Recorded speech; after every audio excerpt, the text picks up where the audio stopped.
श्री शिवाय नमस्तुभ्यम हर हर महादेव।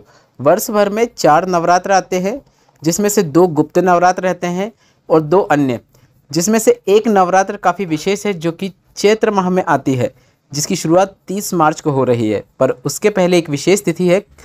कल 29 मार्च चैत्र माह की शनिचरी अमावस्या की विशेष तिथि है और इस दिन आप गुरुजी पंडित प्रदीप मिश्रा जी को बताएं कौन से 2 अचूक उपाय कर सकते हैं। वही दोनों उपाय हम आपको इस वीडियो के माध्यम से बताने वाले हैं। आपको बता दें 29 मार्च का दिन बहुत विशेष है, चैत्र माह की अमावस्या की तिथि है और 30 मार्च से नवरात्र भी शुरू हो रही है। ऐसे में 2 ऐसे उपाय हैं जिसे अगर आप कर देते हैं तो आपको सब कुछ प्राप्त हो जाता है। भोलेनाथ, माता जगदम्बा भवानी और पितरों का आशीर्वाद आपको प्राप्त होता है। और यह उपाय इसलिए विशेष हैं क्योंकि यह विशेष उपाय नवरात्र की पहले जो अमावस्या आती है उस दिन किए जाते हैं। तो यह सभी उपाय आपको 29 मार्च को शाम के समय मतलब प्रदोष काल में या प्रदोष काल के बाद आप रात्रि के समय पर भी कर सकते हैं। दोनों उपाय हम आपको इस वीडियो में करके बताएंगे, इसलिए वीडियो आप अंत तक देखें ताकि कोई भी उपयोगी जानकारी आपसे न छूटे। बढ़ते हैं पहले विशेष उपाय की ओर, जो कि नवरात्र के पहले जो अमावस्या की तिथि होती है उस दिन से किया जाता है और पूर्ण उपाय नवरात्र के दिन होता है।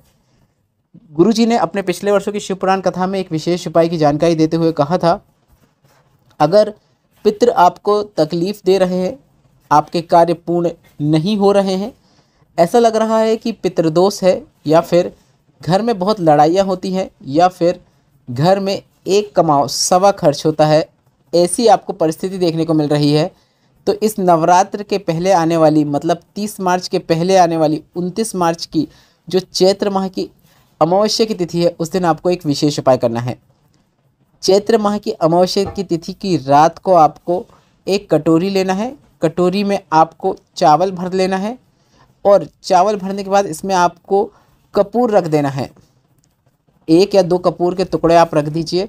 इसके बाद आप इसे रात भर अपने घर के बाहर मुख्य द्वार के पास रखे रहने दें। अगर आपके घर के सामने आंगन है तो आंगन वाले मुख्य द्वार में ना रखें, जो आप घर के अंदर प्रवेश करते हैं वह द्वार जो रहता है उसके सामने आप रखें। अगर आप वहाँ पर भी नहीं रख पा रहे हैं, आपको ऐसा लग रहा है कि डायरेक्ट हमारे घर के बाहर रोड है, कोई और उठा लेगा या कोई जानवर मुंह लगा देगा, तो आप इसे अपने पितरों के स्थान जो होता है मतलब आपके घर का पानी के पात्र जहाँ पर आप रखते हैं, पानी का परिंदा जहाँ पर रखते हैं, इस कटोरी को आप वहाँ पर भी रख सकते हैं। पर सबसे अच्छा तरीका तो यही है, आपको मुख्य द्वार के बाहर आपको यह कटोरी को अमावस्या की रात्रि को रखे रहने देना है।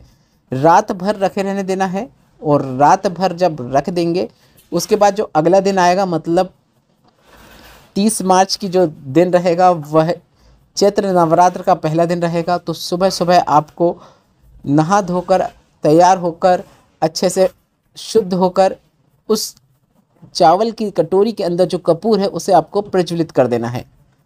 जब कपूर प्रज्वलित करने के बाद जब ठंडा हो जाए उसके बाद जो चावल रहेगा उसे आप चिड़ियों को, जो भी आपके घर के आसपास छत है या फिर आपके घर में चिड़ियों को आप वह चावल के दाने खाने के लिए दे सकते हैं।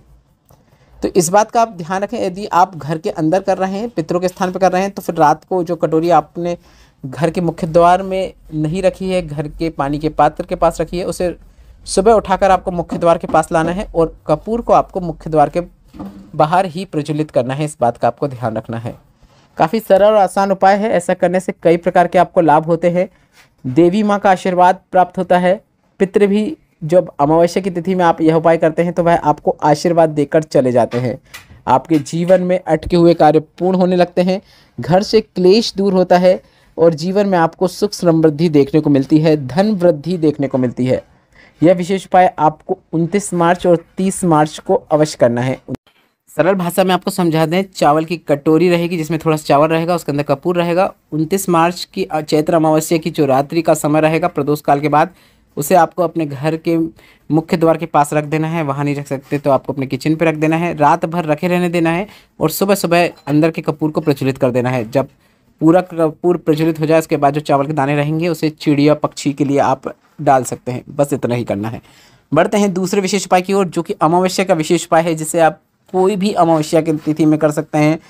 पर यह एक ऐसा उपाय है जिसे आपको बार बार करने की भी आवश्यकता नहीं है। अगर यह उपाय आप सिर्फ एक बार भी कर देते हैं तो पितर आपको आशीर्वाद देकर चले जाते हैं। वो काफ़ी सरल और आसान उपाय है। यह उपाय आप चैत्र अमावस्या की तिथि में सुबह से लेकर शाम तक कभी भी कर सकते हैं, रात्रि को भी कर सकते हैं। इस उपाय को करने के लिए आपको थोड़ा सा पीला चंदन या सफ़ेद चंदन की आवश्यकता होगी और यह उपाय 7 बिंदी का अमावस्या का विशेष उपाय है। यह उपाय करते समय आपको श्री शिवाय नमस्तुभ्यम या फिर हर हर महादेव या फिर नमः शिवाय मंत्र का उच्चारण अवश्य करना है। गुरुजी ने कहा है, अगर आपको लग रहा है कि घर में बहुत क्लेश हो रहा है, बार बार बर्तन गिरते हैं, परिवार वालों की आपस में बन नहीं रही है, घर में पैसा टिकता ही नहीं है, पैसा दवाइयों में जा रहा है, व्यापार अच्छे से नहीं चल रहा है, तो किसी भी अमावस्या की तिथि में आपको यह सरल और आसान उपाय करना है। चंदन लेकर भोलेनाथ के मंदिर में पहुंच जाना है और भोलेनाथ के मंदिर में जाकर चंदन की जो 7 बिंदियाँ लगाना है, उसमें से पहली बिंदी आपको सबसे पहले शिवलिंग पे लगा देना है। इसके बाद जो दूसरी बिंदी रहेगी, शिवलिंग में ही जो गणेश भगवान का स्थान होता है वहाँ पर लगा देना है। इसके बाद तीसरी बिंदी जो रहेगी, उसे आपको शिवलिंग में जो शरणानंद कार्तिकेय भगवान जी का स्थान होता है वहाँ पर लगा देना है। इसके बाद चौथी बिंदी आपको शिवलिंग में जो माता अशोक सुंदरी का स्थान होता है वहाँ पर लगा देना है। आप वीडियो में भी देखकर समझ सकते हैं कि यह उपाय आपको किस प्रकार से करना है। इसके बाद पांचवी बिंदी जो रहेगी, शिवलिंग के ऊपर जो जलाधारी बंधी होती है जिससे बूंद बूंद करके जल शिवलिंग पर गिरता है, पांचवी बिंदी आपको वहाँ पर लगा देना है। कई लोगों का प्रश्न रहता है कि हमारे मंदिर में ऊपर जलाधारी नहीं बंधी है तो हम क्या करें।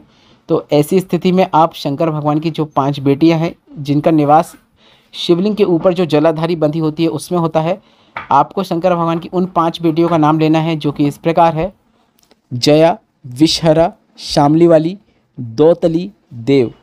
शंकर भगवान की इन 5 बेटियों का नाम लेते हुए जो बिंदी आपको जलाधारी पे लगाना था, जो नहीं लगा पाए हैं, वह बिंदी आपको शिवलिंग पे लगा देना है।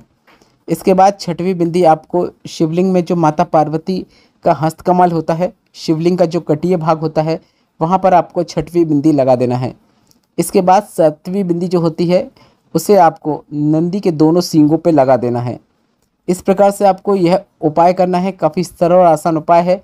यह उपाय आपको बार बार करने की भी आवश्यकता नहीं है, सिर्फ एक बार ही आप यह उपाय कर देते हैं तो आपको उसका पूर्ण लाभ प्राप्त होता है। इस उपाय को करने के बाद आप भोलेनाथ से अगर कोई कामना करना चाहते हैं तो अपना नाम और गोत्र बोलते हुए, श्री शिवाय नमस्तुभ्यम बोलते हुए हाथ जोड़कर भोलेनाथ से कामना कर सकते हैं और कामना करने के बाद एक बार और श्री शिवाय नमस्तुभ्यम बोल सकते हैं। बस इतना ही करना होता है। आशा करता हूँ इस वीडियो में बताया गया चैत्र अमावस्या के जो उपाय हैं वह आपको उपयोगी लगे होंगे। तो इस वीडियो को लाइक करके कमेंट बॉक्स में श्री शिवाय नमस्तुभ्यम या फिर हर हर महादेव अवश्य टाइप कीजिएगा।